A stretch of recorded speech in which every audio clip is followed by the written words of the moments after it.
안녕하세요, 주간느바의 쭈바입니다. 미네소타 팀볼브스가 오늘 LA 레이커스를 꺾었습니다. 2년 연속 플레이오프 2라운드 진출이고 앤서니 에드워즈는 작년에는 케빈 듀란트를, 올해는 르브론 제임스를 1라운드에서 탈락시키며 세대 교체를 강제로 만들어내고 있습니다. 그렇게 똥을 쌌는데도 이겼어요. 릅듀커의 시대가 막을 내리고 있는 만큼 NBA는 이 세 선수의 뒤를 이을 미국인 슈퍼스타 찾기에 진심인 상태입니다. NBA가 자국 리그고 농구하면 미국인데 리그를 대표하는 선수도 자국 선수면 좋으니까요. 그렇다면 앤서니 에드워즈는 과연 NBA의 아이콘이 될 수 있을까요? 저는 NBA의 아이콘이 되기 위해 필요한 조건은 세 가지: 경기 지배력과 선수의 아이덴티티, 마지막으로 파급력이라고 생각하는데요. 오늘 영상에서는 에드워즈가 이 세 가지를 얼마나 충족시키는지와 함께 제 개인적인 생각까지 한번 얘기해 보겠습니다.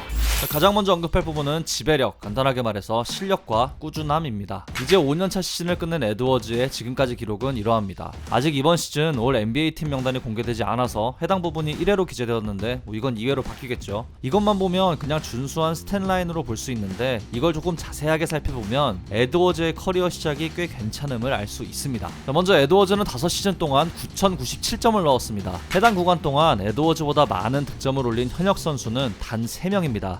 저 3명이 현재 NBA에서 어떤 평가를 받고 있느냐를 생각한다면 에드워즈도 아주 좋은 방향으로 가고 있음을 알 수 있죠. 워낙 데뷔 초부터 초특급 유망주로 분류되던 선수들이 나열되어 있어서 상대적으로 이제 에드워즈가 약간 밀리는 것 같긴 하지만 반대로 에드워즈와 경쟁할 선수들이 저 정도 수준이라고 생각할 수도 있겠습니다.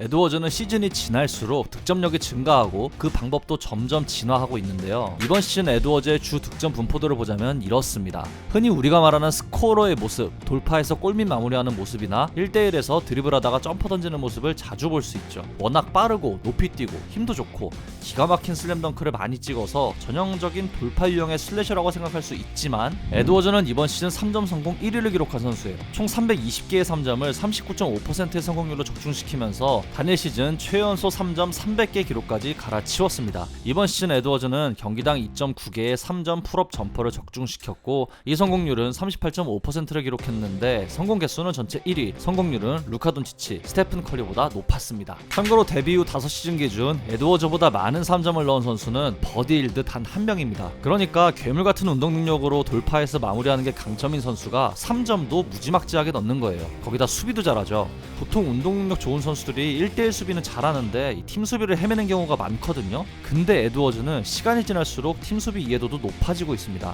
요즘 리그에서 흔히 찾을 수 없는 공수겸장 타이틀을 이미 데뷔 5년차에 획득한 선수라는 거예요. 그리고 선수에게 있어 가장 중요한 것 중 하나가 바로 타고난 신체, 즉 부상에서 자유로운 철강왕 타이틀이죠. 에드워즈는 지금까지 381경기를 뛰었고 총 29경기에 결장했습니다. 이걸 환산하면 커리어 경기 출전율이 약 92.9% 정도인데요. 데뷔 5년 기준 에드워즈보다 많은 경기에 출전한 현역 선수는 단 23명입니다. 출전 시간으로 보면 단 5명에 불과하죠. 이게 왜 중요한지는 조엘 엠비드를 떠올리면 잘 알 수 있겠죠. 아무리 뛰어난 선수라도 건강을 유지하며 꾸준히 뛰지 못하면 기량이 떨어질 수밖에 없고 일단 믿음이 가지 않기 때문에 NBA의 미래를 이끌 슈퍼스타라고 말하기 어려울 수 있겠죠. 정리해보면 에드워즈는 리그에서 보기 힘든 S급 공수겸장으로 분류되며 아주 훌륭한 선수라고 정리할 수 있겠는데요. 훌륭한 선수를 좌우하는 것 중 또 하나가 바로 큰 경기에서 얼마나 활약하느냐겠죠. 요즘 플레이오프에서 가장 번뜩이는 선수 중 하나가 에드워즈죠. 에드워즈가 이번 시리즈 직전까지 총 27번의 플레이오프 경기를 치렀는데 누적 득점은 현역 기준으로 3위입니다. 르브론 제임스와 케빈 듀란트보다 많은 득점을 올린 건데요. 특히 작년 1라운드나 올해 1라운드 보면 괜히 이 선수가 NBA의 미래라 불릴 자격이 있는 게 아니란 걸 잘 보여주고 있습니다. 그냥 겁나 잘해요.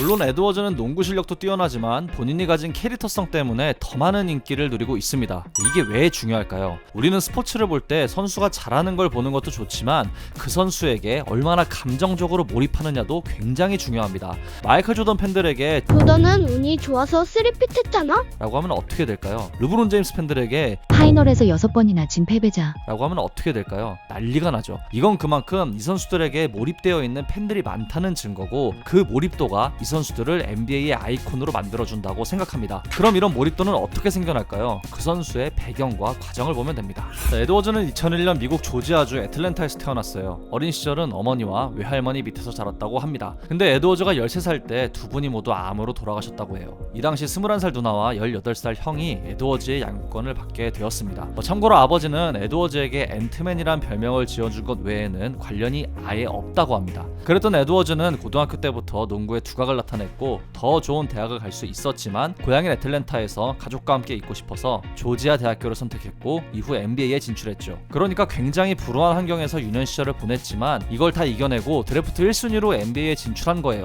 이건 우리 모두가 좋아할 만한 고난을 이겨낸 주인공의 이야기죠. 그리고 데뷔 당시 에드워즈를 두고 스카우터들이 평가한 내용은 공격 루트가 단조롭고 3점이 취약하다, 운동 능력은 좋지만 수비 집중력은 부족하다 입니다. 지금 들으면 참 황당한 평가이긴 합니다. 에드워즈의 시즌별 누적 득점 기록을 살펴볼게요. 수치가 정말 어마어마한 수준으로 상승하고 있죠. 심지어 이번 시즌은 누적 득점 전체 2위에 오를 정도였으니까 말 다 했죠. 불우한 환경을 이겨내고 데뷔한 선수가 단점을 장점으로 극복해 최고의 선수가 되는 스토리, 사람들이 딱 좋아할 만한 서사입니다. 그리고 에드워즈의 플레이 스타일이 어떻죠? 에너지가 넘치다 못해 폭발적이죠. 작년 플레이오프 1라운드 당시에 우상인 케빈 듀란트를 앞두고 거침없는 플레이를 연달아 성공시켰고 그 듀란트의 피닉스 선즈에게 굴욕을 안겨줬죠. 이번 플레이오프 3차전에서도 에드워즈는 경기에 쐐기를 박는 득점을 성공시켰고 4차전 맹활약은 그야말로 압도적이라고 말할 수 있었습니다. 농구를 잘하는 것도 중요하지만 이렇게 우리가 기억할 수 있는 장면들을 많이 만드는 것도 슈퍼스타의 중요한 자질 중 하나입니다. 그런 면에서 에드워즈는 이 부분을 타고났어요. 작년에 우승을 차지한 미국인 슈퍼스타 제이슨 테이텀이 NBA의 아이콘으로 불리기엔 저평가받는 부분도 에드워즈처럼 강렬한 캐릭터성이나 경기 임팩트가 부족했기 때문이죠. 바나나 기질의 캐릭터도 한몫하고 있죠. 에드워즈가 작년 오프시즌 이런 말을 했었죠. 나는 과거 선수들의 플레이를 보지 못해 말할 수 없지만 당시에는 마이클 조던을 빼고 아무도 스킬을 갖추고 있지 않았던 것 같습니다. 하지만 지금은 모두가 스킬을 갖추고 있죠. 당시 엄청난 화제가 되었던 말이었는데요. 이에 매직 존스는 난 우승 못해본 선수에게 반응하지 않습니다. 에드워즈는 대학 시절에도 우승 경험이 없고 고딩 때나 해봤는지 모르겠네요. 라고 답했었죠. 에드워즈가 좀 과했다는 의견도 있었지만 이 과거 선수들도 현대농구는 소프트하다, 지루하다는 식의 발언들을 많이 했었기에 이에 대한 반박이라고 생각할 수도 있었죠. 재밌는 건 에드워즈는 올 초에 마이클 조던에게 연락해서 더블팀 대처법에 대해 물어봤다고 하네요. 그러니까 마냥 선배들을 까는 게 아니라 승부욕이 엄청 강한 선수라고 볼 수 있습니다. 정리하자면 에드워즈의 서사, 기질은 NBA를 대표하는 아이콘이 되기에 부족함이 없다고 할 수 있겠습니다. 아무리 에드워즈가 좋은 실력을 갖췄고 스타성까지 겸비한 최고의 선수일지라도 결국 리그의 아이콘이 되기 위해선 절대적인 영향력을 갖춰야 합니다. 현재 에드워즈의 영향력은 어떨까요? 현 시점 NBA의 얼굴이 될 수 있는 후보들을 본다면 루카 돈치치, 샤이 기저스 알렉산더, 제이슨 테이텀 정도가 있습니다. 돈치치는 레이커스로 이적하면서 유니폼 판매 1위를 달성, 확실한 팬덤 파워를 입증했고 길저스 알렉산더는 이 중 가장 빠르게 시즌 MVP를 차지한 선수, 테이텀은 이미 작년에 우승 트로피를 올렸죠. 냉정하게 이 선수들에 비하면 에드워즈의 커리어는 아직 부족한 게 맞습니다. 다만 에드워즈의 가능성을 가장 높게 치는 이유는 이 선수의 농구는 보는 맛이 있다는 점, 타고난 기질 자체가 스타성을 보유하고 있다는 점, 무엇보다 부상 없이 큰 무대에서 임팩트 있는 플레이를 할 수 있다는 점입니다. 결국 팬층을 확보하기 위해선 농구 그 자체를 볼만나게 잘하는 게 굉장히 중요하다고 생각하기 때문입니다. 자, 그렇다면 에드워즈에게 필요한 건 무엇일까요? NBA는 단순한 리그가 아닌 글로벌 스포츠 콘텐츠로 어떻게 보면 하나의 브랜드라고 말할 수도 있습니다. 브랜드가 성장하고 인기가 많으려면 이 브랜드를 대표하는 얼굴이 필요하죠. 에드워즈가 이 얼굴이 되기 위해선 개인 수상을 더욱 따내야 하는데 최소한 시즌 MVP 그리고 나아가 우승이겠죠. 2020년에 데뷔한 24살의 선수이기에 아직 시간은 충분하다는 생각이 듭니다. 개인적으로는 좀 더 확실한 아이콘이 되려면 에드워즈와 늘 부딪히는 라이벌이 있어야 돼요. 그런 의미에서 저는 에드워즈와 돈치치의 라이벌 구도가 꼭 필요하다고 생각합니다. 2024 플레이오프 컨퍼런스 파이널을 시작으로 2024-25 시즌 크리스마스 매치, 이번 플레이오프 시리즈까지 두 선수가 꽤 자주 만나고 있는데요. 이런 스토리가 쌓이면서 라이벌 구도가 만들어지고 결국 이런 것들이 리그 흥행을 책임지는 요소가 되기 때문이죠. 그리고 이번 시즌부터 냅다 3점을 자주 던지는데 본인이 가장 잘하는 인사이드 공략을 적절히 섞어서 현대농구 트렌드 안에서도 유니크한 자기만의 스타일을 좀 더 확고히 할 필요가 있겠습니다. 네, 오늘은 앤서니 에드워즈가 류투커 시대를 이어 NBA의 새로운 아이콘이 될 수 있는지를 알아봤습니다. 여러분은 에드워즈가 NBA의 아이콘이 될 거라고 생각하시나요? 여러분이 생각하는 차세대 NBA 아이콘은 누구인가요? 댓글로 자유롭게 얘기해봅시다.